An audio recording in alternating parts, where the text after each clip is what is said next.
The CIA Triad, and we're not talking about intelligence. So when we talk about the CIA Triad in cybersecurity, we're talking about confidentiality, integrity, and availability. These three things make up the core of defense of our networks.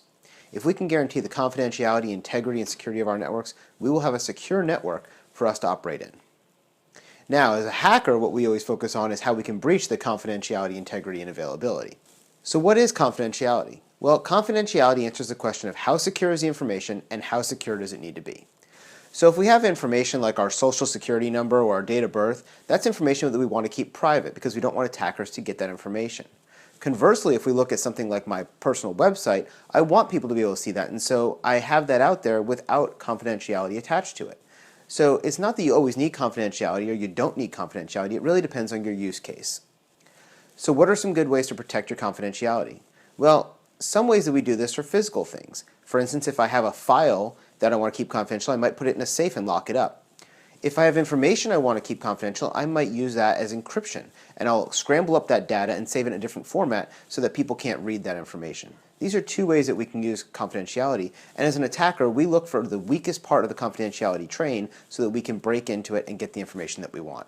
So what is a failure of confidentiality? Well, simply put, if someone can read the information that you've tried to hide, that is going to be a breach of confidentiality. The second part of the CIA Triad is integrity. And integrity is all about, has the data been changed? So the way that we actually keep track of whether data has been changed generally is by the use of something called a hash. And we create this checksum that actually looks at the data and creates a unique fingerprint of that data so we'll know if it's been changed. If you change even a single bit inside that data stream, the hash will become vastly different. To ensure we have integrity, it means that the data has not been changed in retrieval, in storage, or in transit. If we can do that, we can ensure that we have good integrity of our data.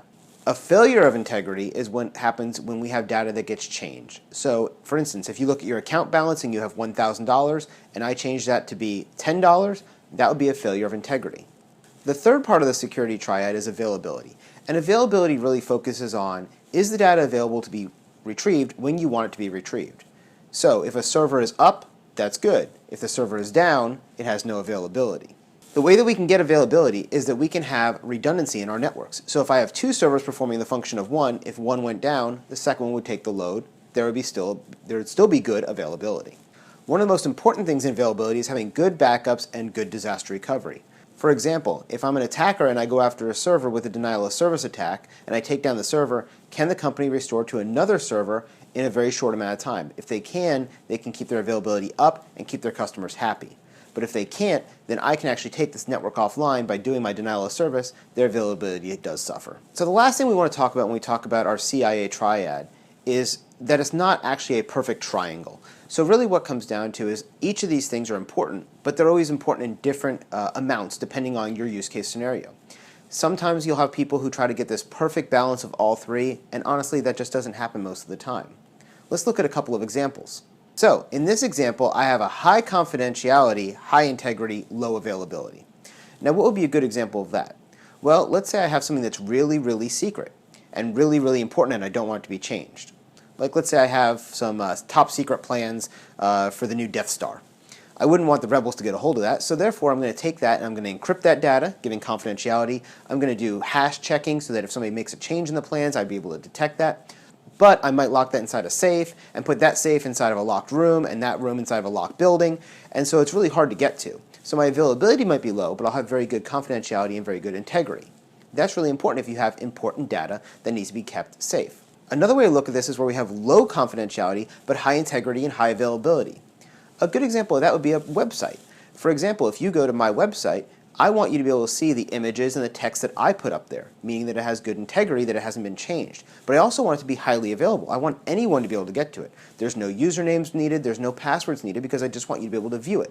So in this case, I have very low confidentiality, but high integrity and high availability.